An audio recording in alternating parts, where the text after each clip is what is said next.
I want to tell you one of my favorite quotes and professional mantras. Don't should on me. This is about advice giving and receiving. You see, the psychology behind advice is that no one likes being told what to do or think or feel or be. No one wants to be told what they should or shouldn't do. But advice is just me trying to help, or someone was trying to help me. Yes. So then why are we so resistant to it, and how can we reframe that?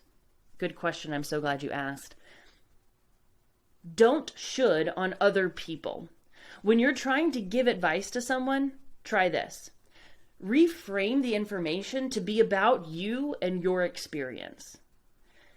This is what worked for me in this situation. This is how I dealt with someone. It sounds like what you're going through.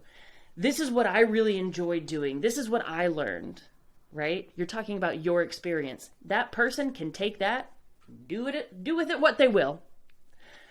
And when someone tries to should on you and tell you what to do, you can always respond with, thank you so much for that advice, and I'll take that into consideration when I decide what's best for me. Don't should on me, and don't should on other people.